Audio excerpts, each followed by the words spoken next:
Do you think people are going to be weirded out hearing me? Yeah. Hey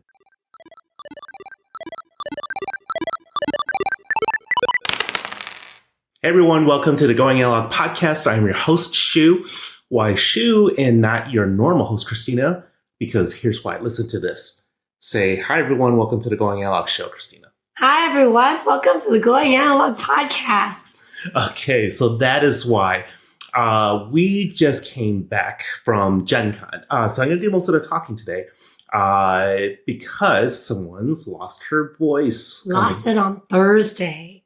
And Gen Con goes from Thursday to Sunday, so that tells you something. Yeah. So, we just got back from a hot, exhausting 5-6 days in Indianapolis, Indiana, attending the mother of all game shows, at least in North America, Gen Con. This is a massive convention where so many companies are launching games, selling games, demoing games, and we're there from start to finish, and we're here to tell you how it all was. So there's so much to cover, but I'm going to host because I'm going to do most of the talking today.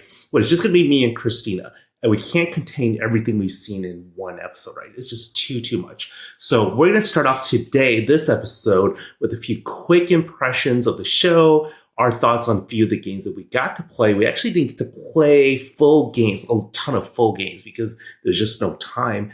We demoed a million games. We saw a million games, but we can give you a few impressions of the ones we actually did get to play. Next episode, we already have an industry guest lined up to come share additional thoughts on all the new good stuff we got to see. And then after that, you'll continue to hear even more coverage for months to come. So just please stay tuned, subscribe, and keep watching or listening to Going Analog podcast to stay up to speed on everything. And while we're busy promoting ourselves, make sure to go to Going Analog's website, YouTube, or Facebook channels to catch season 5 of the Board Game Quiz Show, our fun trivia game show that stars industry guests as contestants. So please do that and support us. We appreciate it. So our first topic, as you know, if you're familiar with the show, we usually we will bring a topic to discuss. Our guests will bring a topic to discuss. We're just going to do our 2 topics here because we have no guests today. First, quick impressions of the show. I'll go first. I've already said it's like hot. It's like 80, 90, pushing 100 degrees outside in Indianapolis. Humid. Mm-hmm. It's like people get sweaty and they carry some of that into the show with them because it's super crowded. But one thing we noticed is usually it starts on Thursday, Friday, Saturday, Sunday. Saturday and Sundays are usually the busiest days because that's the weekend and that's when people can come in. This year, we're like, this Thursday feels like Saturday. It's just busier. And then we heard that from a lot of other people independently of us. They're like, Thursday felt like a Saturday for the first time. We're hearing numbers around 80,000 attendees for Gen Con. Officially, I think it was around 71,000. Okay. So still a record. Still huge numbers for Gen Con, but it was crowded. Everywhere you went, huge crowds. People had to be kind of careful because there's COVID surge this summer. So knock on wood, people didn't get sick from that.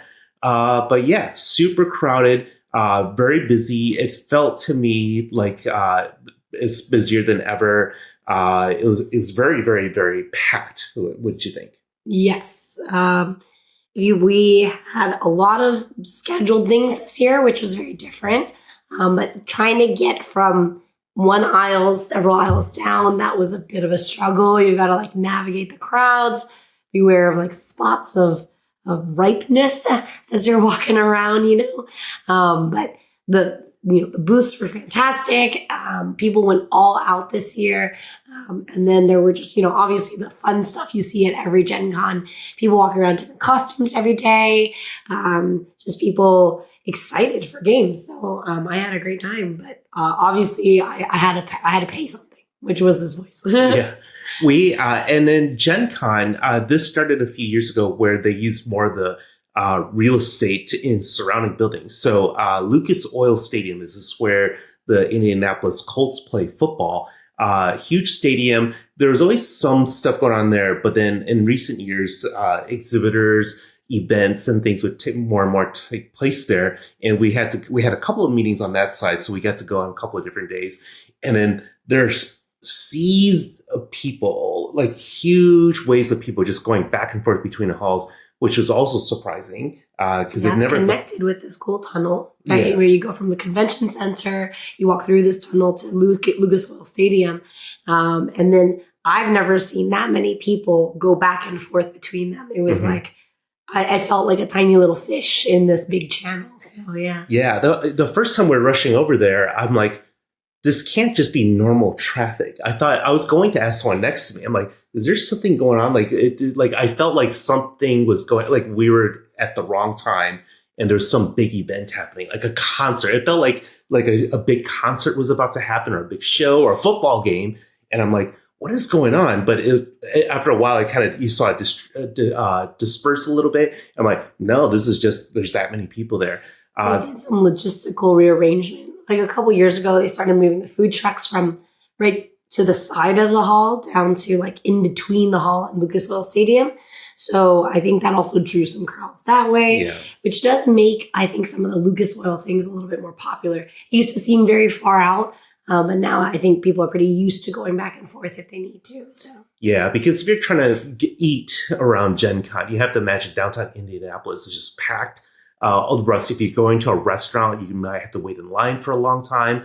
Everyone's trying to eat around the same time. The food truck group sort of takes away a lot of that crowd. This is the actual Gen Con food, other than some convention food inside the hall. And that was a nice setup because now it's a little bit more spread out. I think it feels like now there's more space to line up and the lines are moving a little bit quicker. And then you could go inside Lucas Oil Stadium, and some of the concession stands inside the stadium is actually open and selling food and things. So this is the first time we actually got to eat this way. We went outside. We found the two quickest lines because we're like, we don't have that much time. It's hot out. We didn't want to stand under the sun for too long. So Christina found a fast-moving noodle line. I found shout out to Island Noodles. It's a classic. Yeah, because they're so fat. It's not that good. No, but it's perfectly fine. And then it's ready for me really quickly. They just like go through giant walks like every single minute, basically. They're constantly cooking. So yeah, and I picked a pizza place because I think it's called Hot Box Pizza or something. They've been around a while. Yeah, and then and it was pretty good. And then they were, because I could see that the line wasn't that long and it was moving really fast because they just had pizzas ready, just slice everywhere. And then as soon as we got our food, we like went inside the stadium and like, oh, it's nice and air conditioned in here, and that was nice. And then met with a couple of companies inside there. And then and then it was really nice because in the evenings there's always stuff to do. So one thing I really like, though, every year it still impresses me that Gen Con can take over all of the field of Lucas Oil Stadium. And you always like taking a picture, like, look, it's the nerd takeover, basically. There's a big Gen Con library that's there. It's a ticketed event. You can borrow a bunch from their library. And there's open gaming and tournaments. I don't know if it's open gaming, sorry. But like event gaming and stuff all over there. And a giant Genevieve, who is the dragon mascot of Gen Con. You can take a picture with this giant dragon, lots of fun things like that. Yeah, it's just such a spectacle. Like when you're inside the exhibitor hall, there's massive tall ceilings, rooms as wide as you can see. And then you go into Lucas Oil Stadium, and it's also massive, right? Just the scale of how big the show is just incredible. Now, we haven't been to the Essen Spiel show, which is bigger. People are like, that makes Gen Con look tiny, but this is an even bigger show in Germany every year. That's the biggest board game show in the world. But this is the biggest one in North America. And if you like board games and you want to see new stuff, it's worth checking out. This is my favorite show. Christina's second favorite. She likes BGG Con first. We kind of switch on to, that's my 1 and 2 as well. But I just love the energy there until I get tired. And then it's just like, oh. That hachappened faster this year, too, I would say, getting tired. Yeah, because we got there Wednesday night, and then there was an immediate event. We went to Hachette, which is a publisher they represent a lot of different publishers, and they had an event, so we got to preview a few games. Again, we'll be talking about some of these in upcoming episodes as well. And so we were already out late, and then usually we have friends that we want to meet up with and play games with. So then we're like, all right, let's stay up late. This year was extra exhausting because we had an unlucky hotel draw. So we were staying out by the airport versus in town. So then we'd have to you don't want to listen to us complain too much, but this was like, it's kind of a pain to have to Uber or take a Lyft back and forth back out to the airport, hotels and The such. saving grace for us was the BIPOC Lounge, which is a lounge put on by the Rose Gauntlet Foundation. We'll talk about this more next episode with our guest, Amanda Panda, who works for them too during the show. But it's dedicated for Black, Indigenous, people of color, a place where you can feel comfortable and just relax. And it's like a fantastic place that we went to multiple times during the show where it was like, I am going to die if I don't sit down. So yeah, they have refreshments, the places for you to just chill. So shout out to them. They're great. Away from the show floor, away from the noise. So we went several times. Yeah. And they were nice enough to let us store some things there. So shout out to Amanda again for helping us there. But yeah, so Gen Con, any more impressions or thoughts on the show? Just really fun, creative booths as usual. Like I always get really impressed. Like one of my favorite, we'll talk about this a little bit more too, but there's a lot of the big companies will have a lot of tables out with demos and you can stand around and watch people or ask for a quick recap, or you can wait for a demo and demoed a lot of really fun games that way. Found out somewhere like, oh, this is really pretty and it's fun, but I don't need to buy it, which is what I like about Gen Con too. And then sometimes there were like sort of fun event type things where Friendly Skeleton had a giant skeleton coming out of their booth and then a dumpster with like raccoons inside. It was like ridiculous. So I had a lot of fun looking at all these things. Yeah. It's also this time it kind of reminded me of our first time we went to Gen Con where it takes over the town, right? So from the minute you arrive at the airport, there's signs everywhere like "Welcome Gen Con people." There are tables that the airport has set up for gamers just to hang out and play games on. Like literally, this is an airport. You're surrounded by normal people who have no idea what Gen Con is and traveling through this international airport. And We're then normal people too. Non-gaming normal people. And then like we'd go to restaurants and they have like nerd themed drinks or menus and things like that. A lot of potions are like what they call a lot of cocktails, a filter of blah, blah, blah. Lots of things changing colors because they think they're pandering to us and it works. So whatever. Yeah. Sometimes you could tell like they're just like whatever nerdy thing. Like we went to one breakfast place and they had Zelda posters everywhere, which is it's not much to do with Gen Con. Zelda being a video game series is not like that. But sure, there's crossover. Like we all know what Zelda is, who Link is from Zelda. But it is very pandering and it's sometimes an idea of like somebody who doesn't know much about Gen Con or board gaming is just like, nerds are coming in, just do something nerdy around the restaurant. Yep. Yeah. And then we went to one place for lunch and then they were showing Pokemon on the televisions, this more kind of sports vibey kind of restaurant. They're like Pokemon was running and they had movie nights, different nights because they're trying to draw us nerds in and it was showing Star Wars and Jurassic Park and things like that. But I think like overall, even though obviously they're trying to get your money and stuff, like the vibe with that is still so positive because they know like, yeah, you're hella effing nerdy, and we can be too. So everybody accepts how nerdy you are, especially this weekend. And that's always really nice. And people are complimenting you on your nerdy clothes. Or if you've got this cool, weird, like backpack that looks like I don't remember what it was. It was like this really cool haunted clock backpack I saw. Anyway, lots of very cool things that people get to trot out for Gen Con. Yeah. So we previously mentioned that we are going to bring Magic Mind mental performance shots with us to Gen Con, and we are really glad we did. We brought a bunch because we're talking about 5 straight days of Gen Con, right? Like gaming, learning new games, teaching games, running games, meeting, socializing with people, and we're going late into the night with this stuff from morning to night and then running around the show floor. So we're happy for anything that could kind of help keep us going, learning new games and playing them. And again, we're going to be talking about this stuff for many episodes to come. But between Magic Mind sponsoring the show last year at Gen Con and then this year as well, we actually subscribed to them on our own dime. This is how much we like the product. The 15 or 30 bottle subscriptions come with free shipping. They go to your home every month and can be easily canceled whenever you want. And as a special for Going Analog listeners, we're teaming up with Magic Mind to offer either 20% off for a one-time purchase or 48% off a subscription. So whether you just did the free trial that we offered last episode or are an existing subscriber, you can take advantage of this discount. It even stacks with the website's own discounts, so you can save even more money. And again, you can cancel anytime, so no real obligation there. So not only will subscribing to Magic Mind save you the most money, but it'll also make sure that you always have some shots around and ready to go. For us, we don't necessarily drink Magic Mind every day, but we like having our fridge stocked for sure. And we definitely did that for our hotel room, our mini fridge inside our hotel room.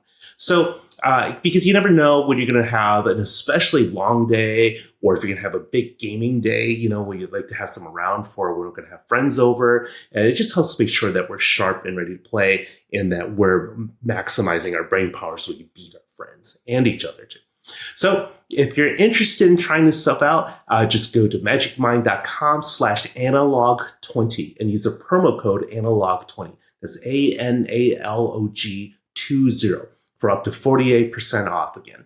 And you'll be really helping us support our podcast, Going Analog. You'll be supporting our quiz show and other content on our site. So again, that's magicmind.com/analog20 and use the promo code analog20.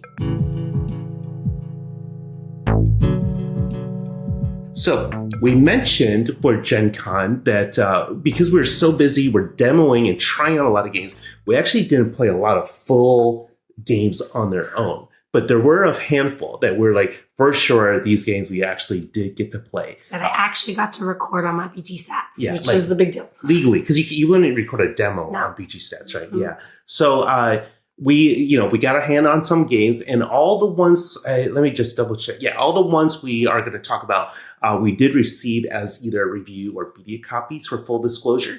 But we want to talk about 5 of them today. The Gang, River of Gold, Rebel Princess, Flip 7, and Seers Catalog. So let's start with the one I think we played the most of this one for sure, right? Mm-hmm. Which is The Gang. So shiny. Yeah, if you're watching this on YouTube, you can see the actual box is like a really shiny, small box. And then why don't you tell people what this is about? Yeah, so The Gang literally is just cooperative Texas Hold'em poker. So whether or not you know poker, you can play this game. But of course, if you do already know Texas Hold'em poker, at least a little bit, which is sort of me, like I know the gist of it. I don't go play it in Vegas or anything like that. You have an entryway already, right? So you have the main phases of regular poker. Everybody gets dealt 2 pocket cards that they are secret from the other players. You can play from 3 to 6 players for this game. And then you're going to basically through every phase of it, your secret cards, and then the flop where you get 3 community cards that everybody shares. Then you get turn 1 extra card, which is the turn, and a final card, which is the river. After each of those stages, we're assessing, hey, how good are our hands compared to each other? Because our goal is to say at the very end, have we successfully guessed that Shu is the weakest hand? Mine is the second weakest. Why did you start with me as the weakest? I don't know. Sometimes it happens. You don't even have to win this game because it's cooperative. We just have to guess it correctly, right? But as long as our actual guess is exactly correct, there's no mistakes, then we successfully break into a vault and win some gold. We commit a heist, basically. It's sort of this heist-based gang idea, right? So if we manage to successfully guess 3 times and open up 3 vaults before we've set off 3 alarms, we win the game. Mm-hmm. Sounds simple, but it has a really fun, easy entry point, as I mentioned. And you do definitely get the feel of the mind mixed with poker. That's how I'm feeling about this, I think Cosmos, the publisher, is trying to position it almost like a crew follow-up. And it was really successful at the con. They were selling out every day. And we had a ton of fun with it. They added some extra gamery things to it. The base game is pretty much exactly what I said. But you can add in these extra stacks of cards. So if you want to interact with how you're doing during the game, if you win that first heist, we successfully guessed everybody, then we can make it a little harder. We're going to flip over a challenge that will make us all have to interact with a rule that makes the game a little bit harder for the next run. If we failed because we suck, then instead we get to hire a specialist. It's going to be another card with an ability that will help us make it a little bit easier. So it adjusts as you're playing the game. really exciting idea. We played it at 3, 4, and 5 player counts. Very fun. Everybody had a great time. Definitely easier at lower player counts. And that is something that the game says, that you're going to increase the difficulty the more players that you have. Yeah, this was one actually when I first heard we were at Cosmos' booth, and then they were kind of giving us an overview of it. And I'm like, oh, yeah, it sounds okay. Like, I didn't think that much of it, but Christina wanted to play it, and I was actually, or she wanted to kind of get a copy so we could play it more. And that actually surprised me because I'm like, neither of us are real poker players. I used to play more poker when I was younger, like gambling with your friends and stuff, like $10, $20 buy-in, that kind of stuff. Really very casual. Christina cared even less about poker. And I was like, I wasn't sure what it was about it why you were interested in it. But then, I have my finger on the pulse of what's hot in board gaming, and I knew this was going to be hot. So that's what it was. That's what it was. No, I had fun with it too. But okay, to your credit though, yeah, like we give each other a lot of crap, but that was true because this game was really one of the hot games of the show. Constant lines to buy it. They're sold out several days, and then when we showed it to our friends. Everyone enjoyed it. And then I grew to like it more because everyone liked it so much, right? People were just all having fun. Everyone would that was fun. That was a lot of cool. That was really cool. And then our friends would want to go out and buy copies. Even other content creator friends who maybe they hadn't played it or it wasn't on they knew about it, but they didn't realize how fun it was. And then we even had our friend, Benita Kaur, who was recently on our quiz show.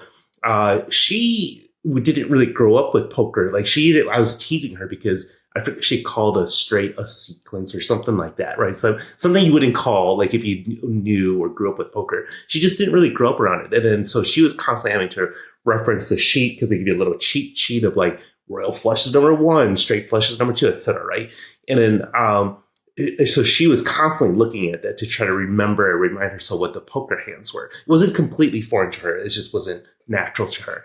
And even that was kind of fun because then there's a certain adjustment of like, hey, what we think is a good hand, someone else looking at this sheet might not, right? Because there's lots of times where like, oh, a high card might be enough, or a single or 2 pairs might be enough. Where if you're just looking at the strengths of poker hands, it's at the very bottom. Yeah, it doesn't look that good. You kind of feel like, oh, I got to aim for something at least in the upper half of the sheet, which is very rare. And then so we had to adjust our expectations as we played of like, oh, what Benita thinks is a terrible hand is actually not that bad. And then so, but that's part of the fun. It's just sort of like, ooh, what does that other person think they have? And then when cards get revealed on the flop, the river, the turn, and you see people's change, right? Their attitudes change. Like I went from something bad to something good. You can't tell people what you have in your pocket cards. As you get better at this game, you realize like, what did that do? What changed? Like maybe this meant, and we've seen this happen in our games. Like, oh, our friend said this means she probably has an ace 6 2 pair or an ace jack 2 pair. You start to deduce these things, and then you would play and offer your ranking accordingly. And so it's very rewarding when you get it right. You're like, yes, everyone's high-fiving. It's like we did it. So it's a pretty fun co-op game. Really fun. It's been a real hit with everyone we've shown it to so far. Yep. Second game we're going to show is from Bezier Games called Seers Catalog. So this is a reference to, if you've ever heard of a Seers Catalog from the 80s, 70s, or probably even earlier. Yeah, it's like they were around for like a whole century before Amazon. Okay. SEARS. This is an old, if you're young, you might not have heard of them. It's a retailer, Sears, where they send you a physical book in the mail full of pictures, and you're just like looking through this thing of like clothes and appliances and stuff. I don't know. It's been so long since it was the Amazon before Amazon. Yeah, you had to order through the mail. But you're not searching for things; you're looking at things because they're telling you what to look at, right? And so I remember as a kid, I would like flip to the back because that's where the toys are and the games are for kids, and they have video games in there. And you can order it. They tell you how much these things cost. You can go into the store to get these things. But this is a parody of that called Seers Catalog, Seers, because Bezier Games does all the werewolf games. So the seer is a character in that game. But it's just a thematic kind of fun thing. But the game is a card shedding game. So if you play games like Scout, these are games where you're trying to get rid of cards. Like, so if I play a single 3 on the table, then we go around in a circle, the next person has to play something higher than a 3, and the numbers go up to 13. So, and then once somebody can't beat that, then whoever played the last card that no one can beat, they gather all those cards. That doesn't really matter much, but then they they clear it, and then they get to play the next one. You could play a suited straight. So I could play like a 1, 2, and a 3 and a green. Then the next person has to play a straight all in one suit. They could play a 2, 3, and a 4 in blue, etc. Or you could play pairs or 3 of a kind. So whatever you have in your hand, you're just trying to get rid of these cards, sort of. Because the twists are, you might have heard about games like this. Again, Scout is one of them. But in Seers Catalog, you don't necessarily want to be the first one out. Because if you do, you just have a flat 0 points for that round. You want points, right?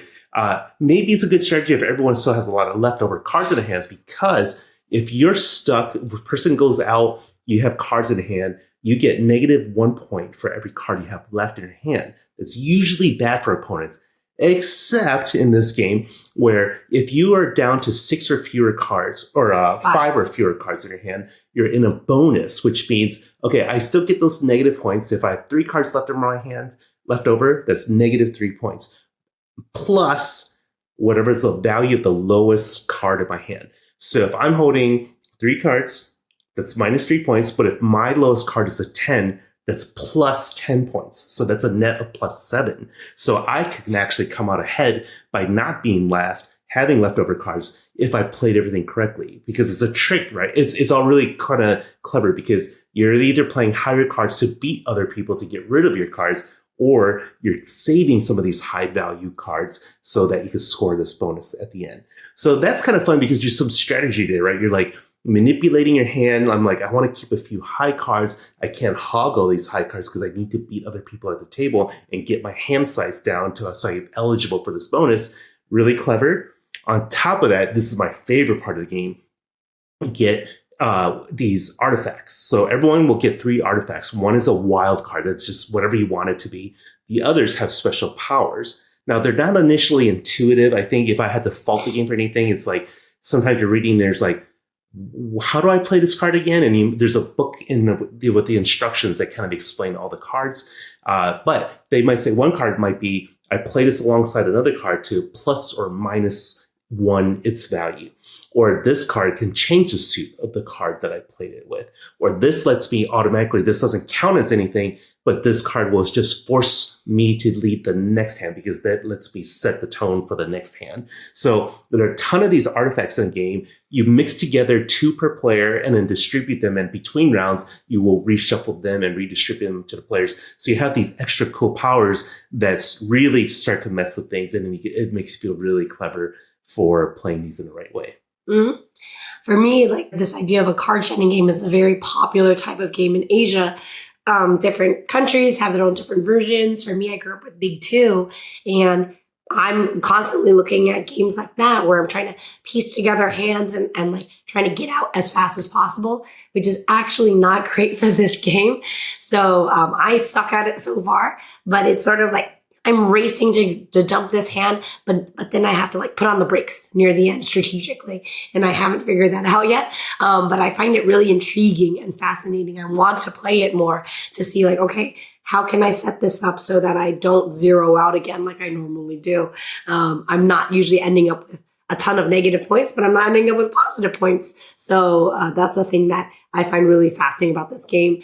Really fun little story too, that I'm sure we'll talk about a little bit later too. But the designer, Taylor Reiner, he had this little event called Seers Catalog where he was playing the game with, people at the con.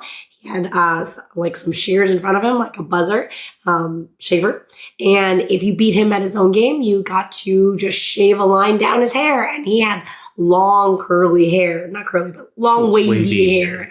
So it was very, very noticeable. So we'll post up some pictures about that. It was very funny. And he was very committed to this bit. So it was great. Yeah, yeah. And he was like super nice, humble guy Yeah. because we ran into him, told him we covered the game on the Gen Con wrap-up show with Ruel Gaviola as guests of his. And then he was just really thankful for the coverage. But this was one of the kind of a surprise for me because people told us like, oh, that game was actually fun. Because you don't see much of it. It looks like the cover, if you can't see this, looks like an old Americana catalog, right? Yeah. It's a mom and a daughter just hugging and then looking at a catalog, and there's a werewolf in the background.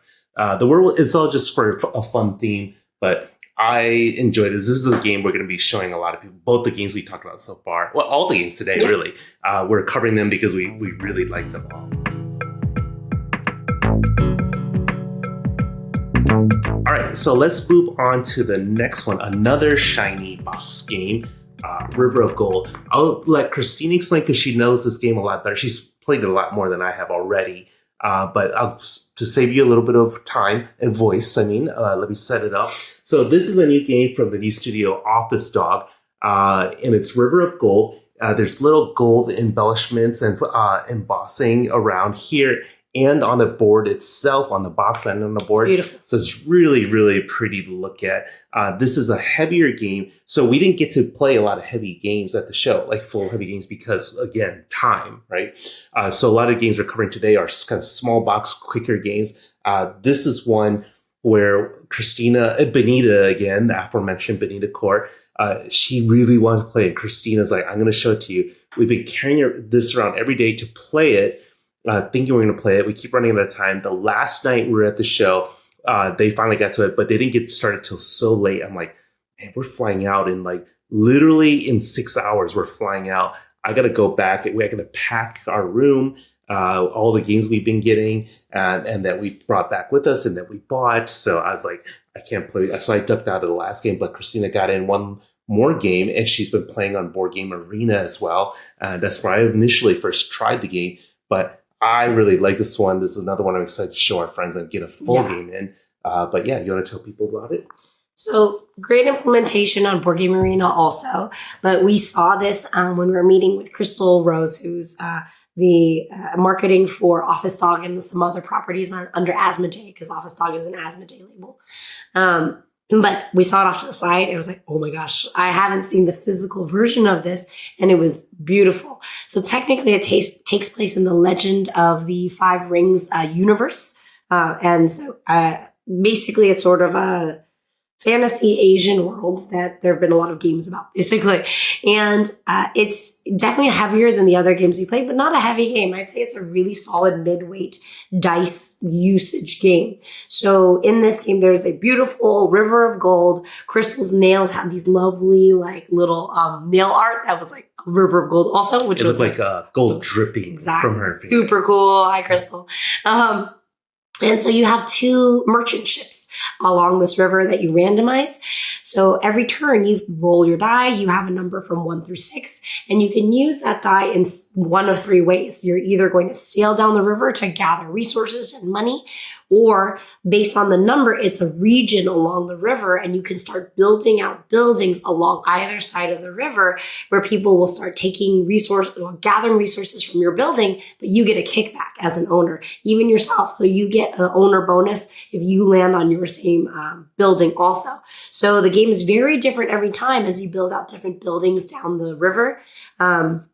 And finally, you have customers. So you always have an option of 2 customers in your hand. They're the people who want your resources from you, right?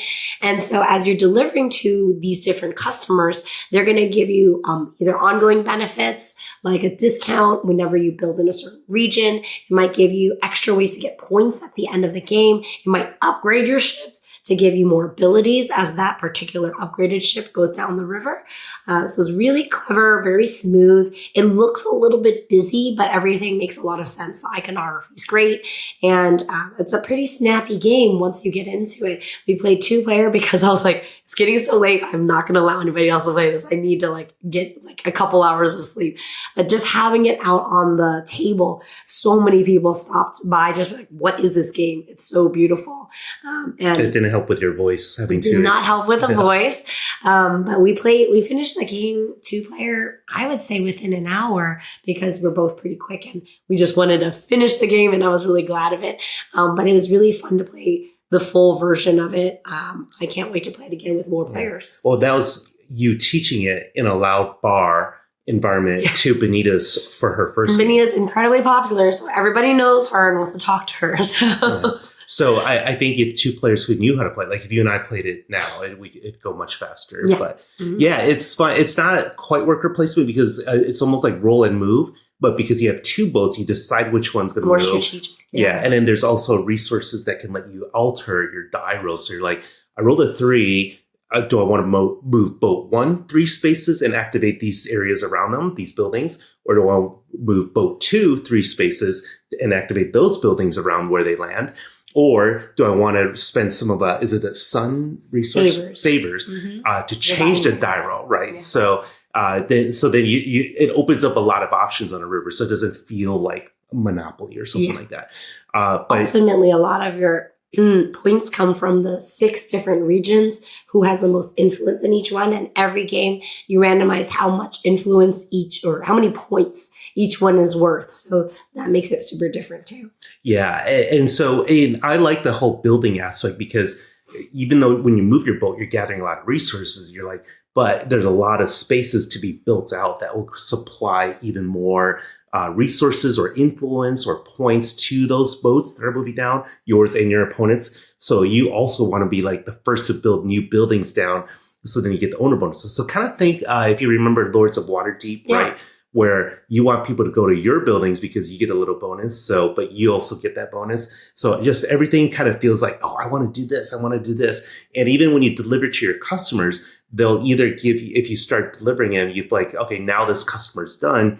You keep that card and that's either going to give you some end game bonuses, or they might give you additional discounts on building in certain areas and things like that. So even that's satisfying. It doesn't feel like I just accomplished this task, score it and move on. It's like that now will build some type of engine for you as well. So everything's like, oh, do I want to do this? Do I want to build up influence in this area? Do I want to move my boat down? Do I want to build a building? Do I want to deliver to customers? But it's not too heavy. Right, at the same time. So very elegantly designed. And it looks elegant too. Oh. Yeah.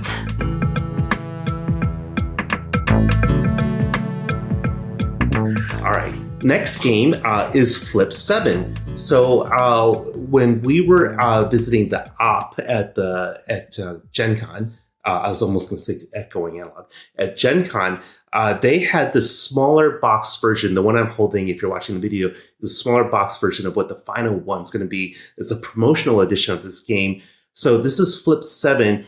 And as they were describing to us, I'm like, I played lots of games like this, and I didn't think it was that unique. So if you imagine the setup, there's 1 1, 2 2s, 3 3s, 4 4s, etc., all the way up to 12 cards inside this. You mix them all up, and then you deal 1 to each player. And then we played, I think it's an 8-player game, 8-player game. Yeah. I think we also played some smaller games while we're waiting for everyone to arrive. And then what happens is whatever card you have in front of you, so let's say Christina dealt me a 3, that's worth 3 points. You want to be the first player to get to 200 points. And so when it's my turn again, I had to tell the dealer either to give me a card or I'm going to freeze and sort of just, okay, I'm going to collect what's in front of me and lock it in and not have to worry about busting.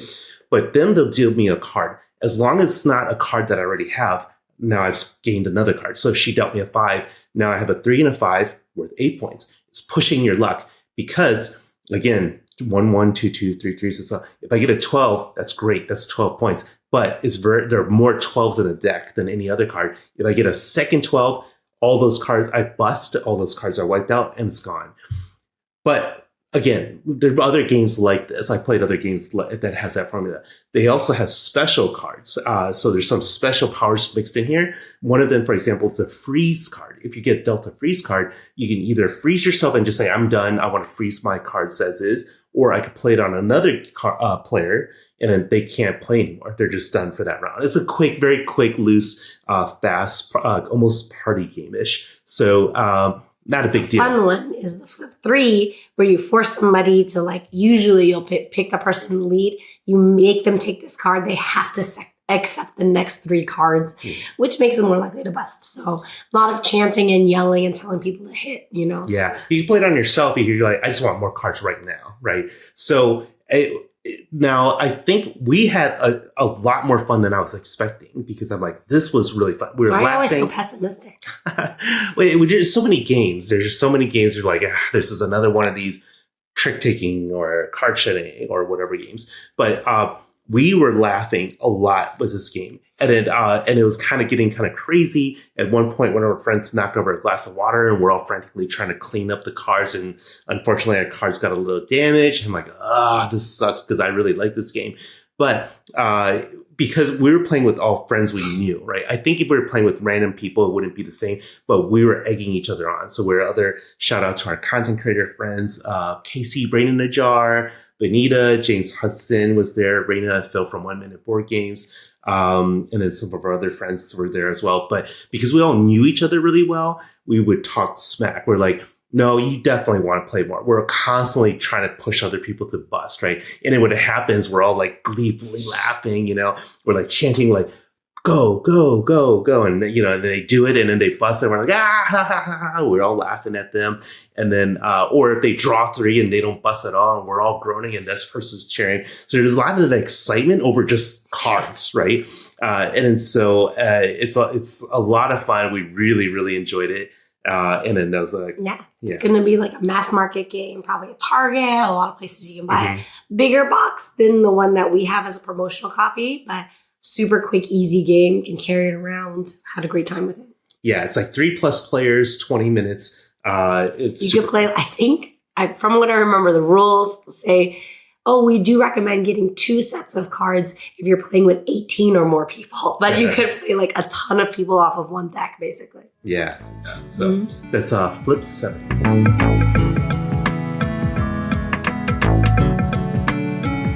Right. Finally, for our first Gen Con show.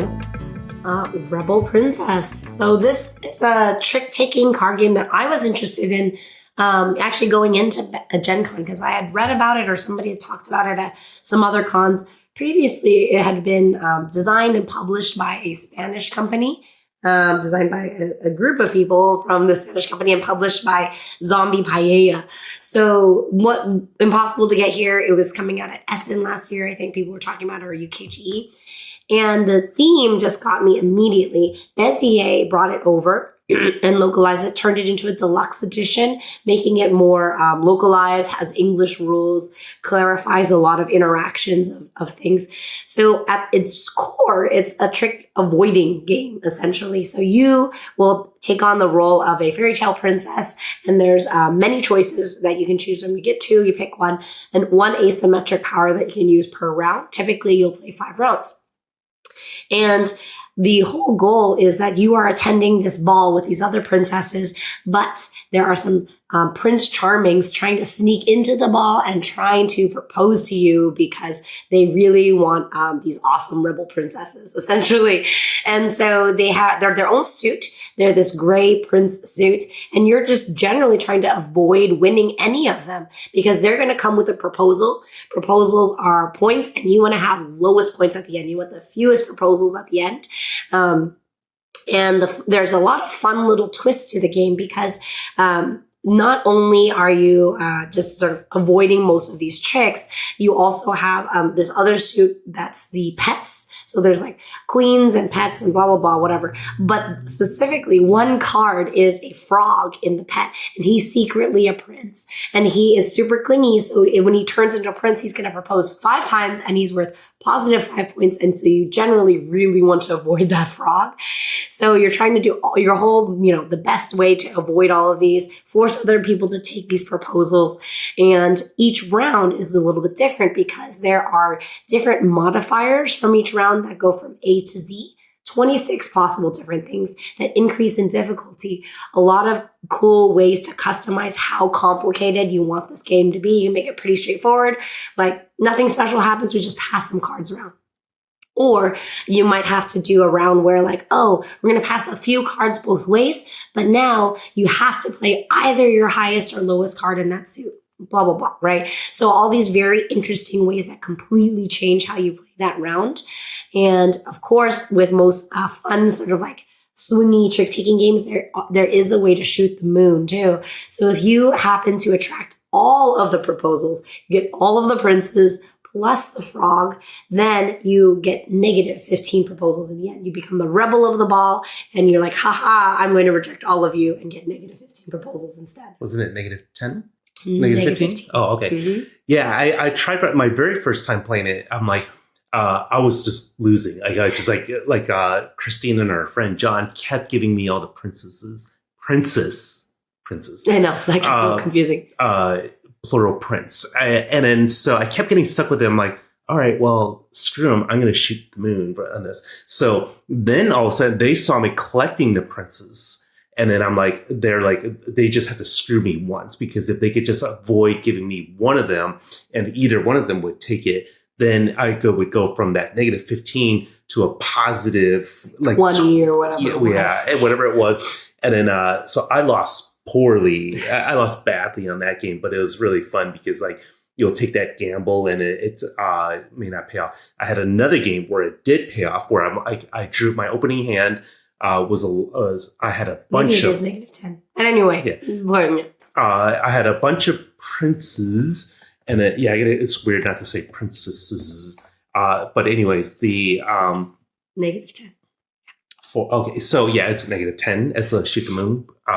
So yeah, I had another hand where I'm like, I had a bunch of prince cards in hand already, and then when we were rotating a few cards over, my opponent gave me 3 more. I'm like, I have most of them. As long as I could take the lead at some point, I could just play these prince cards. I had all the high ones, the 10, 9, 8 of princes. And then so I'm like, if I could take the lead at any point, I know they don't have any. I'm just going to win every hand. Do.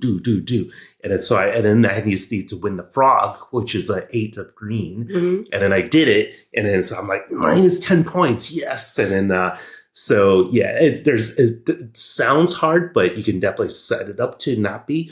And a really fun trick-taking game. Yeah, it's just sort of like a ridiculous one where it's like changes every round, and I think I'm gonna have a lot of fun with that one. So yeah. Oh, that's Rebel Princess. And a theme alone, by the way, this is one of the best themes of all the games we play.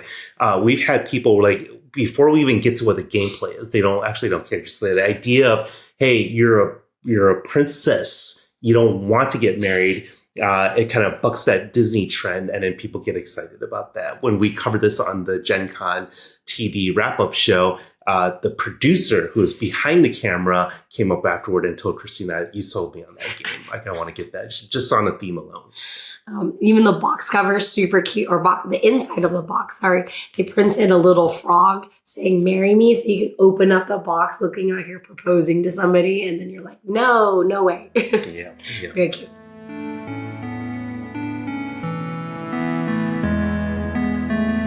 So we hope you enjoyed our show today, everyone. Just as a reminder, we have tons more Gen Con coverage to go.